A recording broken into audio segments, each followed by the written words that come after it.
Caddis Maximus here again, this time with the Pittsburgh 7-piece body and fender sheet metal set. This is an older set. They replaced this, I believe, with a brand called Maddock. But they're generally the same. And it's a pretty nice little set. They're pretty cheap, and if you do any kind of work with sheet metal or just projects, even though it's cheesy, these dies and anvils and hammers are nice for trying to fix up pieces of sheet metal. You have all forged dies, and they're pretty interesting. I mean, they all have, like, this one has a slight curve there. They're actually not that bad, for a hand ground piece of forged steel. You have an anvil type, and it just has all these polished edges you can hammer against. That's what's nice about these, is you just get whatever edge you can into whatever spot you need to, and get the sheet metal pounded out how you want it to.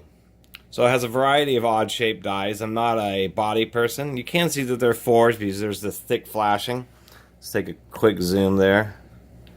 Yeah, there, you can see the thick flashing from the forging. So they're not lying about being forged. Who knows what grade of steel it is, but you can forge mild steel. And this one's interesting, the comma. And it provides a larger surface. Here are the hammers. And basically you have two hammers with the same faces. These, actually, I think, is that flat? And no, they're flat. So you have one with a spike and a round head flat. I'm not going to do too much of a close-up because these aren't that great. You have one with a slightly curved square head. The grinding isn't perfect on these, but it's just fine, really. In this kind of flat chisel point. And, of course, one that has the square head that's slightly rounded and then the flat point. And how you might use some of these, like I have a piece of sheet metal over here that's not happy.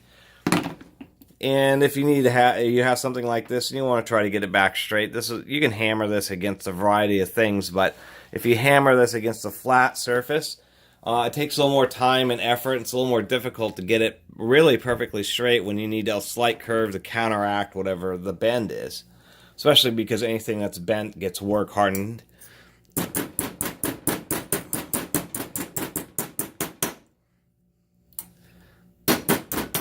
And that's all you would really do is just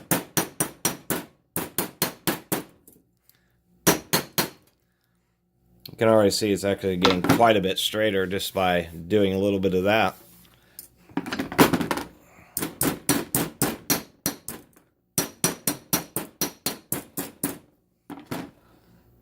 And that's surprising. Then you might hand adjust it, and there's a pretty bad kink right here.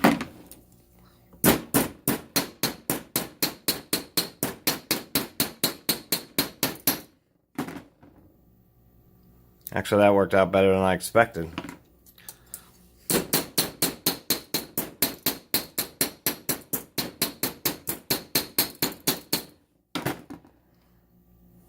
A little bit more right there, maybe.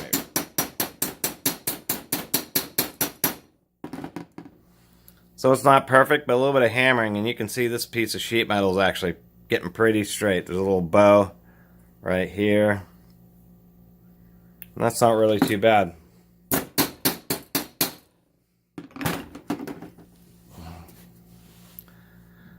And so that's what you do on a piece of bodywork on your car.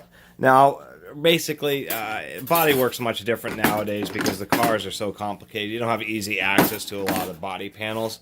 But these are handy for working with sheet metal when you need to curve it or get it to match a particular shape. And they're really cheap. And once you have them, it's actually kind of surprising when you'll use them. Maybe you have some dings in the side of a receiver or something like that.